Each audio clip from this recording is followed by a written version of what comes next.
Hi, hello, once again, welcome back to our channel. ഇന്നത്തെ video എന്ന് പറയുന്നത് ഒരു ഫ്ലവർ ബൊക്കെ ഉണ്ടാക്കുന്നതാണ്.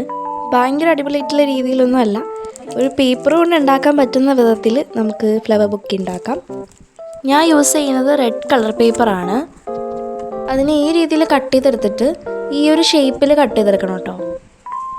ഒരു സമയം നല്ല ട്രെൻഡായിക്കൊണ്ടിരുന്ന ടിഷ്യൂ പേപ്പർ വെച്ചിട്ടുണ്ടാക്കുന്ന ഫ്ലവർ ഇല്ലേ, സർക്കിൾസ് കട്ട് ചെയ്തെടുത്തിട്ട് ടിഷ്യൂ പേപ്പർ റോളിൻ്റെ മേലേക്ക് വെച്ചിട്ട് ചെയ്യുന്നത്. ആ സെയിം മെത്തേഡാണ് ഇവിടെയും ചെയ്യുന്നത്. അവിടെ സർക്കിൾസാണ് ഉപയോഗിച്ചതെങ്കിൽ ഇവിടെ നമ്മൾ ഉപയോഗിക്കുന്നത് ഈ ഒരു തരത്തിലുള്ള ഷേപ്പാണ്. ഇതിൻ്റെ സൈഡൊക്കെ ജസ്റ്റ് ഒന്ന് റോൾ ചെയ്ത് കൊടുക്കണം, ഒരു പെറ്റൽസിൻ്റെ ഫീല് കിട്ടാൻ വേണ്ടിയിട്ടാട്ടോ. അങ്ങനെ കുറേ പെറ്റൽസ് ഉണ്ടാക്കിയെടുക്കുക, ഇതേപോലെ അങ്ങ് ചെയ്യുക. ഇനി നമ്മൾ ടിഷ്യൂ പേപ്പർ വെച്ചിട്ടുണ്ടാക്കിയ ഫ്ലവർ ചെയ്ത പോലെ തന്നെ ഇങ്ങനെ വെച്ച് കൊടുത്ത് ഫ്ലവർ പോലെ ആക്കിയെടുക്കാൻ പറ്റും കേട്ടോ. ഇവിടെ ഞാൻ ഉപയോഗിച്ചിട്ടുള്ളത് ഗ്ലാസ്സാണ്, കുറച്ച് വലുപ്പത്തിൽ കിട്ടാൻ വേണ്ടിയിട്ടാണ് അങ്ങനെ ചെയ്തത് കേട്ടോ. ഇത്രയും വലുപ്പത്തിൻ്റെ ആവശ്യമില്ല, അതുകൊണ്ട് കുറച്ചും കൂടി ചെറിയ രീതിയിലുള്ള ഫ്ലവർ ഉണ്ടാക്കിയാൽ മതി. അതിന് ടിഷ്യൂ പേപ്പറിൻ്റെ റോളില്ലേ, അത് ഉപയോഗിച്ചാലും മതി കേട്ടോ. അങ്ങനെ ഒരു 5 ഫ്ലവേഴ്സേ ഉണ്ടാക്കിയെടുത്തിട്ടുണ്ട്. എന്നിട്ട് താഴെ സ്റ്റെമ്മ് പോലെ ഇത് വെച്ച് കൊടുത്തിട്ടുണ്ട് കേട്ടോ.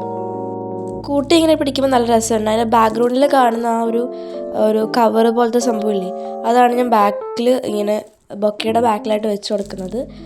യഥാർത്ഥത്തിൽ എനിക്കിത് വേറെ പ്ലാനായിരുന്നു. ഒരു ബ്ലാക്ക് കളറിലെ ചാർട്ട് പേപ്പറില്ലേ, അതൊക്കെ വെച്ച് കൊടുത്തിട്ട് രീതിയിൽ നല്ല ഭംഗിയാക്കാനായിരുന്നു. പക്ഷേ അതിങ്ങനെ വെച്ച് കൊടുത്ത് നോക്കിയപ്പം അത്ര രസം ഉണ്ടായിരുന്നില്ല, അതുകൊണ്ടാണ് ഞാനത് മാറ്റിയത്.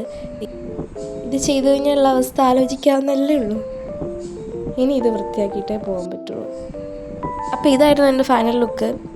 ഇതിൻ്റെ ഫിൽറ്റേർഡ് ആയിട്ടുള്ള ഫോട്ടോസൊക്കെ എൻ്റെ കയ്യിലുണ്ട്, അല്ലാതെ റിയൽ ഫോട്ടോസൊക്കെ വളരെ കുറവാണ്. ഇതെനിക്ക് NSSൻ്റെ പ്രോഗ്രാമിൻ്റെ ഭാഗമായിട്ട് ചെയ്യാൻ വേണ്ടിയിട്ടുണ്ടായിരുന്നതായിരുന്നു. അപ്പം ഞാൻ ചെയ്തു കൊടുത്തത് ഈ ഒരു സംഭവമാണ്. ഞാൻ വിചാരിച്ച പോലെ അത്ര ശരിയായില്ലെങ്കിലും കുഴപ്പമില്ലാത്ത രീതിയിൽ കിട്ടി. പിറ്റേ ദിവസം ഈ സംഭവം കൊണ്ട് കൊടുക്കണം എന്നുള്ളത് കൊണ്ട് തന്നെ ഒരു ദിവസം ഇരുന്ന് പണിയെടുത്തിട്ട് ഉണ്ടാക്കിയെടുത്തതാട്ടോ ഇത്. അവസാനം ഞാൻ എൻ്റെ അവിടെ ആയിട്ട് ബോയും കൂടി വെച്ച് കൊടുത്തിട്ടുണ്ടായിരുന്നു. ഗോൾഡ് ബോയാട്ടോ വെച്ചത്. അപ്പോൾ ഇത്രയേ ഉള്ളൂ നമ്മുടെ വീഡിയോ. ഈ വീഡിയോ ഇഷ്ടപ്പെട്ട് കഴിഞ്ഞാൽ ലൈക്ക് ചെയ്യുക, ഷെയർ ചെയ്യുക, സബ്സ്ക്രൈബ് ചെയ്യുക. അടുത്ത നല്ലൊരു വീഡിയോ വരുന്നവരേക്കും ബൈ.